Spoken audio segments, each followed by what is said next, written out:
Once Libby is downloaded to your smart device, you're ready to start borrowing ebooks and audiobooks. Locate the app on your device and tap it to open Libby. As I have Libby already downloaded to my phone, it opens to the Shelves page. Yours might open on the Library page. If not, tap the bottom left of your screen where it says Library to get to the home page. What you see on screen is referred to as the library on the Libby app. This is where you can search and set preferences while looking for books. The top of the screen has a search bar. This is indicated with a little search magnifying glass, and it says search for a book. You can search by author, title, or a series of a book. Scrolling through the main page, you'll see different books highlighted. These change over time. A quick note about ebooks and audiobooks. A book will be labeled audio on its cover page with an image of headphones. This is how you can distinguish it from regular ebooks.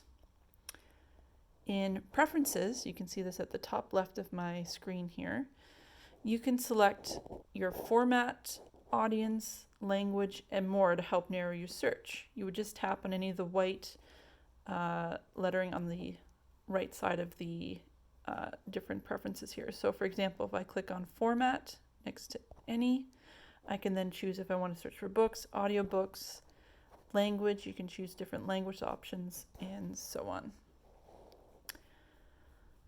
Note the what's available section. If I scroll down here, you can see there's kind of little speech bubbles and there's what's available. Think of ebooks and audiobooks as real books in that only one person can check out a book at one time. Sometimes there are exceptions to this, and a book will tell you that within its section. If a book is popular, there are typically more than one copies of the book available. You'll know a book is available to borrow if borrow is written to the right side of the book. You can see that next to the Harry Potter book here. If it's not available to borrow, it'll say place hold. If I scroll down, you can see next to the giver, there's a place hold option. By tapping on the image of the book, it brings up more info about the book. You can read or listen to a sample of the book before you download it. You can also set tags for your books as well.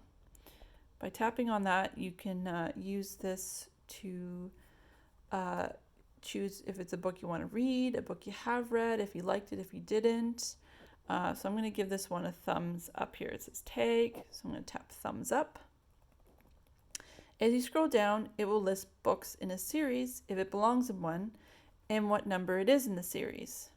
Scroll down here so you can see it lists all the Harry Potter books and the numbers within the series in order.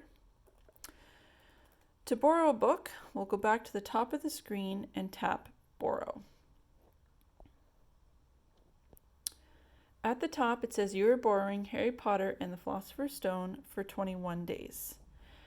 This is preset to 14 days, so to change this, if you tap where it says 14 days or 21 days, you can decide for how long you'd like to have a book. Books are automatically returned after that given time. So I'm all set for 21 days, so I'm going to tap borrow at the bottom of the screen. It's worth noting that you need to be connected to internet to download the book, but once downloaded, you can listen to it anywhere, even without internet. So I'll usually download a few books before I go camping, for example. It's also great in the car if you have Bluetooth set up on your car as well. So you can open the book, keep browsing, or go to your shelf. I'm going to go to my shelf. Shelf will show you a list of books you're reading now, books you have on hold, and also tags. So if I tap on the tag option here, you can see where I put Harry Potter in the thumbs up section, it's now listed. And you can also create your own tags as well. It's quite customizable. At the very bottom here, it lists my timeline.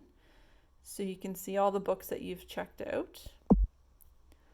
And it's also worth noting that if you want to switch between library and your shelf, it's just a matter of tapping the two options on the bottom here. We have library and we have shelf.